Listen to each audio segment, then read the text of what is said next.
नमस्कार साथियों, राजस्थान इंस्टीट्यूट के ऑनलाइन प्लेटफॉर्म पर आपका स्वागत एवं अभिनंदन है।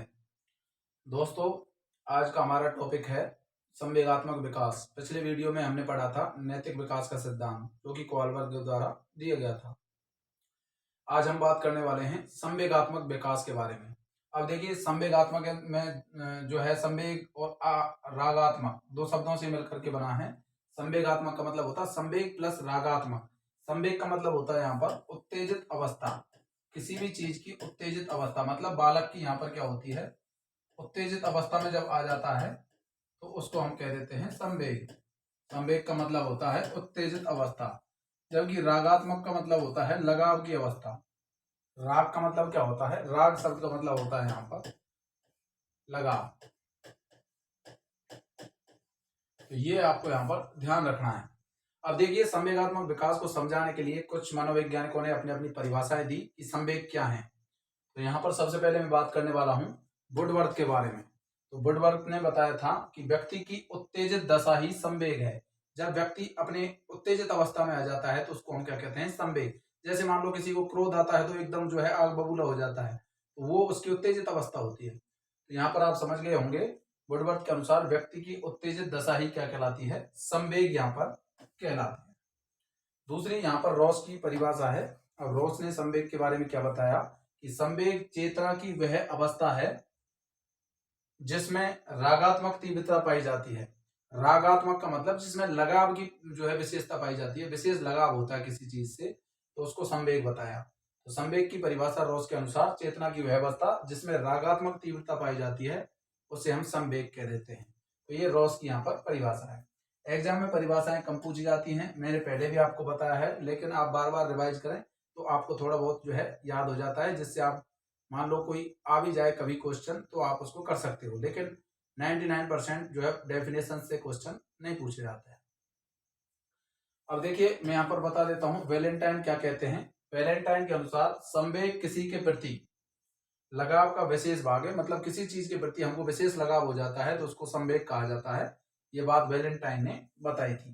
तो आपको पता है वैलेंटाइन डे, वैलेंटाइन डे पर क्या होता है, किसी के प्रति जो लगाव होता है, इसलिए उसको जो भी आपको गिफ्ट देना होता है वो दिया जाता है। तो यहाँ पर यही आपको स्ट्रिक्ट से ध्यान रख सकते हैं कि संवेग किसी के प्रति लगाव, लगाव का विशेष भाव होता है। अगली डेफिनेशन जो है संवेग की किसने दी, ब्रिजेज या फिर ब्रिजेस भी इसको कह देते हैं, ब्रिजेज या ब्रिजेस। इन्होंने क्या बताया कि जन्म के समय बालक में पहला संवेग उत्तेजना होता है। मतलब जब बालक जन्म लेता है तो उसमें सबसे पहले जो संवेग आता है वो उत्तेजना ही होता है। उत्तेजना पहला संवेग होता है। अब यहाँ पर आपको नोट लगा के मैंने लिखा है कि जन्म से लेकर 2 वर्ष की अवस्था तक, जब बालक 2 साल का होता है तो बालक में सभी प्रकार के संवेग आ जाते हैं। क्रोध भी, और प्यार, प्रेम, सहयोग, दया, ये सभी जो संवेग होते हैं ये बालक में आ जाते हैं जब बालक 2 साल तक का हो जाता है। तो सभी प्रकार के संवेग बालक में कब आ जाते हैं, जब बालक 2 साल की अवस्था में आ जाता है। तो बालक में सभी प्रकार के संवेग यहाँ पर विकसित हो जाते हैं। ये आपसे पूछा जा सकता है। अब कुछ महत्वपूर्ण जो है विशेषताएं मैंने यहाँ पर लिखी हैं कि शैशव अवस्था में संवेगों की तीव्रता अधिकतम होती है। कौन सी अवस्था में संवेग तीव्र होते हैं, शैशव अवस्था में जब बालक आता है तो उस अवस्था तक जो है बालक में जो है बहुत ज्यादा संवेग जो है हो जाते हैं। ध्यान रखना है, शैशव अवस्था में संवेगों की तीव्रता अधिकतम होती है।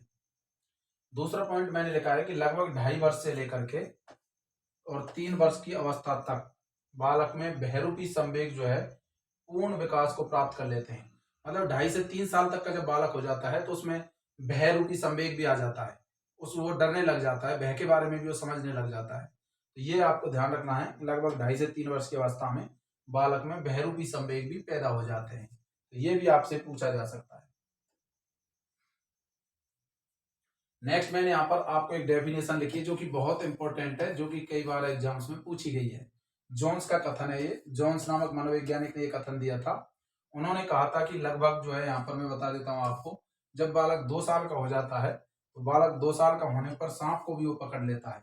तो 2 वर्ष की अवस्था तक बालक में जो है वो विशेष प्रकार के भाव पाए जाते हैं, विशेषताएं पाई जाती हैं। मतलब 2 साल का बालक में बिल्कुल भी बहरूपी संवेग नहीं आते हैं। और जो है यहाँ पर मैं बता देता हूँ, लगभग जब 3 साल का हो जाता है तो उसमें बहरूपी संवेग भी पैदा हो जाते हैं, 2.5 से 3 साल की अवस्था में। तो 2 साल का बालक सांप को भी पकड़ सकता है, क्योंकि उसको किसी भी प्रकार का भय नहीं है। भयरूपी संवेग को नहीं जाना 2 साल तक। 2.5 से 3 साल की अवस्था में वो भय को जानने लगता है। तो 2 साल का बालक सांप को भी पकड़ सकता है। ये कथन किसका है? जोन्स का कथन है। ये आपको ध्यान रखना है, ये कथन जोन्स ने दिया था। नेक्स्ट यहाँ पर आप देखोगे तो बाल्यावस्था में जो है आपको बता देता हूं, बाल्यावस्था में संवेग कैसे हो जाते हैं? क्षणिक हो जाते हैं। तो बाल्यावस्था में संवेग कैसे होते हैं? क्षणिक होते हैं। क्षणिक का मतलब बहुत ही नाम मात्र के होते हैं। बालक जब बाल्यावस्था में होता है बालक, तो उस समय उसमें संवेग बहुत ही नाम मात्र के क्षणिक होते हैं। ठीक है, तो ये आपको ध्यान रखना है। जबकि शैशव अवस्था में संवेग बहुत ज्यादा हो गए थे, तीव्र हो गए थे, अधिकतम हो गए थे, जबकि बाल्यावस्था में बहुत कम होते हैं, क्षणिक होते हैं। किशोर अवस्था की मैं यहाँ पर बात कर रहा हूँ। किशोर अवस्था में संवेग स्थिर होने लग जाते हैं। मतलब जो उसमें संवेग थे वो स्थिर हो गए, अब परमानेंट हो जाते हैं उसमें। क्रोध हो गया, जैसे क्रोध, प्रेम, सहयोग का भाव जो है उनमें अधिक होता है। जब बालक किशोर अवस्था में होता है तो उसमें क्रोध का, प्रेम का, सहयोग का भाव जो है बहुत ज्यादा होता है। तो ये आपको ध्यान रखना है बाल्यावस्था के बारे में और किशोर अवस्था के बारे में। ये कुछ महत्वपूर्ण पॉइंट्स थे जो आपसे एग्जाम में पूछे जा सकते हैं। अब मैं आपको बता देता हूँ, संवेग 2 प्रकार के होते हैं। एक तो होता है यहाँ पर सुखद संवेग और दूसरे होते हैं यहाँ पर दुखद संवेग। सुखद संवेग का मतलब यहाँ पर पता चल रहा है शब्द से ही, सुखद संवेग मतलब जिनसे हमको सुख मिल रहा है, ऐसे संवेग जो हमको सुख दे रहे हैं। संवेग क्या होते हैं? जैसे क्रोध, प्रेम, दया, भाव जो होते हैं, ये क्या होते हैं? संवेग होते हैं। गुस्सा। तो एक सुखद संवेग जो होते हैं हमको सुख देते हैं, सुख देने वाले होते हैं, अर्थात हमारी जो सामाजिक और मानसिक जो विकास होता है उसको वो प्रबल बनाते हैं, विकास करते हैं। सामाजिक और मानसिक विकास जो ज्यादा करते हैं वो सुखद संवेग होते हैं। जैसे कि प्रेम हो गया, दया हो गया और सहयोग हो गया, ये सभी सुख देने वाले होते हैं। प्रेम से हमको सुख मिलता है, किसी पे दया करते हैं तो हमारी आत्मा को शांति मिलती है, सुख मिलता है। किसी का हम सहयोग करते हैं तो हमको शांति प्राप्त, हमको सुख प्राप्त होता है। अब हमारा जो है अंदर से आत्मा संतुष्ट हो जाती है। तो इस प्रकार के संवेग जो है सुखद संवेग है, जिनसे हमको सुख की प्राप्ति हो रही है। इनसे सामाजिक और मानसिक विकास ज्यादा होता है सुखद संवेग से। तो हमेशा हमको सुखद संवेग ही जो है रखने चाहिए, जिससे कि हमारा मानसिक और सामाजिक विकास हो। अब दुखद संवेग क्या होते हैं? जैसे कि क्रोध हो गया, गुस्सा करोगे तो आपको दुख मिलेगा। भय, डरोगे तो आपको दुख की प्राप्ति होगी। किसी से ईर्ष्या करोगे तो आपको दुख की प्राप्ति होगी। सामाजिक और मानसिक विकास को भी ये अवरुद्ध कर देते हैं। क्रॉस का मतलब है यहाँ पर अवरुद्ध करना, रोक देते हैं। ठीक है, तो ये यहाँ पर ध्यान रखना है, जबकि ये सामाजिक और मानसिक विकास को बढ़ा रहे थे। तो ये बात आपको यहाँ पर सुखद और दुखद संवेग में अंतर आपको यहाँ पर जान लेना है। नेक्स्ट यहाँ पर मैं बताऊंगा, मैकडूगल के अनुसार यहाँ पर संवेग और उनकी मूल प्रवृत्तियां। संवेग और मूल प्रवृत्ति का मतलब किसके कारण ये संवेग पैदा हो रहे हैं, उसकी मूल प्रवृत्ति क्या है संवेगों के पैदा होने की। तो यहाँ पर मैंने एक साइड में संवेग लिख दिया है और दूसरी साइड में यहाँ पर मूल प्रवृत्ति मैंने यहाँ पर लिख दी है।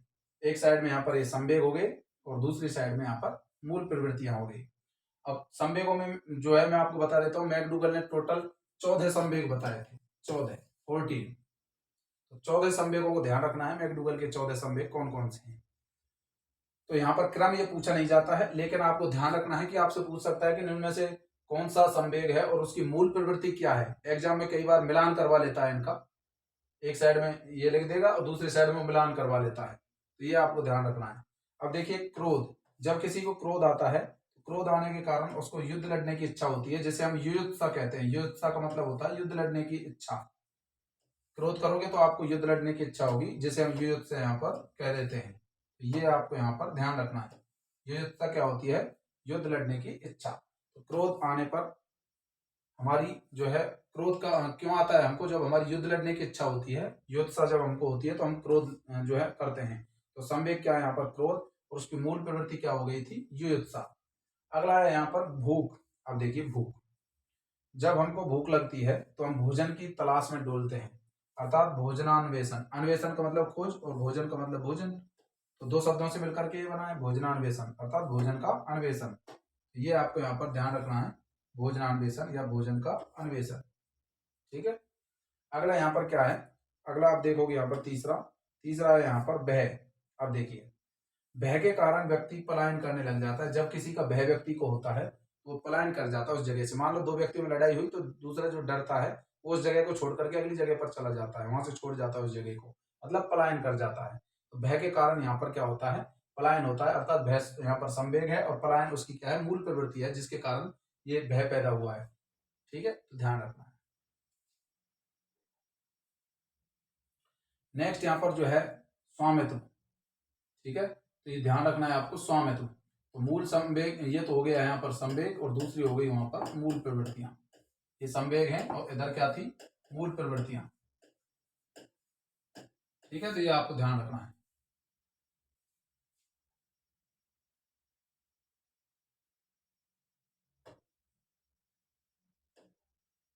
ठीक है, अब देखिए संवेग और दूसरी साइड में यहाँ पर क्या थी, मूल प्रवृत्तियां। देखिए स्वामित्व, स्वामित्व का मतलब होता है किसी चीज का जो है एक तरह से अधिपति होना, उसका स्वामी होना, स्वामित्व। संग्रह, अर्थात जब व्यक्ति किसी चीज का स्वामी बन जाता है तो उसमें संग्रह करने की प्रवृत्ति बन जाती है। मतलब जब राजा होता है कोई, तो राजा जो है अपना बहुत सारा भंडार ग्रहण करने, भंडार जो है करने की कोशिश करता है, किसी भी चीज का भंडार करने लग जाता है। जब कोई स्वामी बनता है तो स्वामित्व जो गुण होता है वो संग्रह करने की प्रवृत्ति को बढ़ाता है। तो ध्यान रखना है, स्वामित्व यहाँ पर संवेग है और मूल प्रवृत्ति क्या है यहाँ पर, स्वामित्व संवेग और मूल प्रवृत्ति संग्रहण हो गई। नेक्स्ट यहाँ पर आपको ध्यान रखना है आश्चर्य। अब देखिए आश्चर्य और जिज्ञासा, जब हमको कोई चीज को देख करके आश्चर्य हो जाता है तो हम सोचते हैं कि ये क्या है, अर्थात हमारे उस चीज को जानने की इच्छा होती है, जिसे हम जिज्ञासा कहते हैं। आश्चर्य के कारण जिज्ञासा नामक मूल प्रवृत्ति पैदा होती है। अगला है यहाँ पर वात्सल्य। वात्सल्य का मतलब होता है कि माता पिता का अपने बच्चों के प्रति जो प्रेम होता है उसे हम वात्सल्य कहते हैं। वात्सल्य वात्सल्य जब किसी को हो जाता है तो वो पुत्र की इच्छा करता है, पुत्र इच्छा। पुत्र इच्छा का मतलब पुत्र की इच्छा। जब व्यक्ति में वात्सल्य भाव आ जाता है तो उसको पुत्र इच्छा की जो है प्राप्त, पुत्र की इच्छा जो है पुत्र इच्छा की प्राप्ति के लिए जो है वो कामना करता है, पुत्र प्राप्त करने की कामना करता है, जिसे हम पुत्र इच्छा कहते थे। अगला है यहाँ पर आमोद। अब देखिए आमोद, आमोद और हिरास। आमोद का मतलब होता है प्रसन्न होना, हिरास का मतलब दुखी होना। ठीक है, तो ये यहाँ पर ध्यान रखना है, आमोद, आमोद और हिरास। हिरास का मतलब, सॉरी, यहाँ पर हिरास का मतलब होता है खुशी होना। आमोद, प्रसन्न होता है व्यक्ति, जब व्यक्ति खुश होता है तो उसको आमोद होता है, मतलब प्रसन्नता आती है। हिरास का मतलब होता है यहाँ पर खुशी। तो ये यहाँ पर ध्यान रखना है, संवेग आमोद और मूल प्रवृत्ति हिरास। नेक्स्ट है यहाँ पर घृणा, और उसकी मूल प्रवृत्ति क्या है, निवृत्ति, घृणा। अब जैसे हम किसी चीज से घृणा करने लग जाते हैं तो उस चीज से हम दूर हटना प्रारंभ कर देते हैं। निवृत्ति, निवृत्ति का मतलब उस चीज से हम दूर हटने लग जाते हैं। आपको मान लो कीचड़ से घृणा हो जाती है तो आप कीचड़ से दूर से ही जाने लग जाते हो, कीचड़ आपने कहीं देखी उससे दूर से हटने लग जाते हो, तो उसको हम कह देते हैं निवृत्ति। घृणा के कारण जो है निवृत्ति नामक मूल प्रवृत्ति पैदा होती है। अगला यहाँ पर हम देखेंगे आत्महीनता। आत्महीनता और दैन्यता। आत्महीनता का मतलब होता है व्यक्ति में बिल्कुल दया भाव नहीं है, दया भाव खत्म हो चुका है, आत्महीन हो चुका है, तो वो दैन्य हो जाता है, राक्षसीय प्रवृत्ति का हो जाता है। तो आत्महीनता के कारण दैन्यता आती है, अर्थात आत्महीनता यहाँ पर संवेग है और मूल प्रवृत्ति दैन्यता है। अगला है यहाँ पर एकांकीपन। एकांकीपन, एकांकीपन जो होता है उसके कारण सामूहिकता आती है, अर्थात जब व्यक्ति अकेले में होता है तो वो चाहता है कि मैं भी जो है एक समूह में रहूं। जब व्यक्ति अकेलापन महसूस करता है वो चाहता है कि मैं भी समूह में जाऊं। तो एकांकीपन के कारण क्या आती है, सामूहिकता यहाँ पर आती है। तो एकांकीपन यहाँ पर मूल प्रवृत्ति, एकांकीपन संवेग है और सामूहिकता यहाँ पर मूल प्रवृत्ति हो जाती है। अगला है यहाँ पर कामुकता। कामुकता का मतलब होता है एक तरह से जो है काम कर जो है सेक्स करने की इच्छा, एक तरह से हम शॉर्ट में कह सकते हैं। तो कामुकता के कारण काम वृत्ति आती है, अर्थात यहाँ पर सेक्स करने की इच्छा होती है। ठीक है, तो कामुकता से काम वृत्ति यहाँ पर आ जाती है। नेक्स्ट यहाँ पर है कृति भाव। कृति भाव का मतलब होता है किसी चीज की हम क्या करते हैं, रचना, किसी चीज को हम लिखते हैं, एक तरह से राइटर, राइटर बनने का गुण कृति भाव कहलाता है। रचनात्मकता क्या है, किसी चीज की हम रचना करने लग जाते हैं, अर्थात जब व्यक्ति जो है क्रिएटिव होगा तो रचना करेगा ही, तो कृति भाव के कारण रचनात्मकता यहाँ पर मूल प्रवृत्ति पैदा हो जाती है। नेक्स्ट यहाँ पर आप देखोगे करुणा। करुणा का मतलब होता है दया भाव। करुणा के कारण शरणागति आती है, अर्थात जब किसी व्यक्ति पर हमको दया आ जाती है तो हम शरणागति की रक्षा करने लग जाते हैं।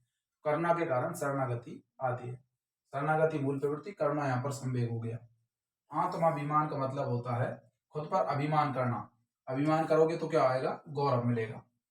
आत्माभिमान के कारण गौरव नामक मूल प्रवृत्ति पैदा होती है। तो ये पूछे जाते हैं, मिलान करवा लेता हो कई बार यहाँ पर। तो ये मैंने आपको 14 मूल प्रवृत्तियां बताई हैं और 14 ही उनके संवेग बताए हैं। तो मैकडूगल ने कितने बताए थे? 14 मूल प्रवृत्ति और 14 संवेग। ये आपको ध्यान रखना है किसके कारण कौन सा जो है मूल प्रवृत्ति पैदा हो रही है। इनका मिलान आपसे करवाया जा सकता है, सीधा एग्जाम में पूछा जाता है। ठीक है, तो ये आपको यहाँ पर ध्यान रखना। अब कुछ महत्वपूर्ण बिंदु मैंने यहाँ पर लिख रखे हैं, जैसे कि एक सफल व्यक्ति के लिए यहाँ पर संवेगों पर नियंत्रण बहुत जरूरी है। कोई भी व्यक्ति सफलता प्राप्त करना चाहता है तो उसको अपने संवेग जो है, जैसे क्रोध हो गया, प्रेम, प्यार, इन सभी चीजों पर जो है आपको घृणा, इन पर कंट्रोल करना होगा। संवेगों पर नियंत्रण बहुत जरूरी है सफलता प्राप्त करने के लिए। तो एक सफल व्यक्ति को संवेगों पर नियंत्रण करना बहुत जरूरी है।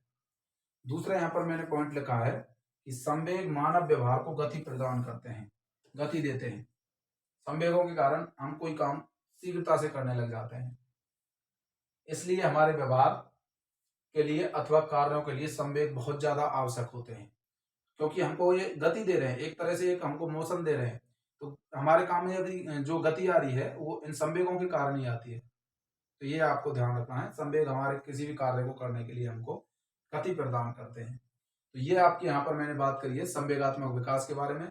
वैलेंटाइन की परिभाषा, ब्रजेश की परिभाषा, रॉस की परिभाषा, ये मैंने यहाँ पर कुछ महत्वपूर्ण परिभाषाओं की बात करी है। उसके पश्चात मैकडूगल की 14 मूल प्रवृत्ति और 14 संवेगों के बारे में मैंने यहाँ पर बात करी है, और कुछ महत्वपूर्ण बिंदु जो आपके एग्जाम में पूछे जा सकते हैं। आज मैंने जो है ये महत्वपूर्ण बिंदुओं के बारे में चर्चा करी है, और संवेगात्मक विकास आपका यहाँ पर कंप्लीट हो चुका है। तो साथ ही यदि आपने अभी तक लैब असिस्टेंट का कोर्स परचेज नहीं किया है तो जल्दी ही परचेज करें, जिससे कि आपको जो है रेगुलर क्लासेज मिलती रहे। लैब असिस्टेंट 2023 का कोर्स यदि आपको परचेज करना है तो प्ले स्टोर से राजस्थान इंस्टीट्यूट ऐप जो है डाउनलोड करें। प्ले स्टोर से राजस्थान इंस्टीट्यूट ऐप डाउनलोड करके और स्टोर वाले ऑप्शन पर जाइए और जा करके वहां पर कोर्स परचेज कर लीजिए, जिससे कि आपको रेगुलरली क्लासेज मिलती रहें और आप जो है अपनी सफलता को प्राप्त कर सकें।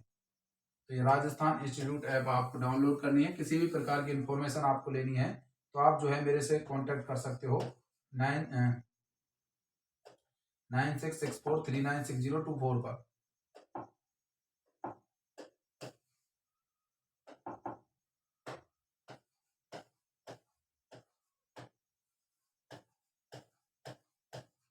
इस नंबर पर आप कांटेक्ट कर सकते हो और जो है किसी भी प्रकार की इंफॉर्मेशन ले सकते हो। आपको जिसमें पूरा पीडीएफ नोट्स दी जाएंगी और जो है यहाँ पर पूरे वीडियो लेक्चर्स आपको इस कोर्स में मिलेंगे, और इससे बाहर आपको कुछ भी पढ़ने की आवश्यकता नहीं होगी। एकदम सटीक रणनीति के साथ आपको पूरा सिलेबस करवाया जाएगा। जय हिंद, जय भारत।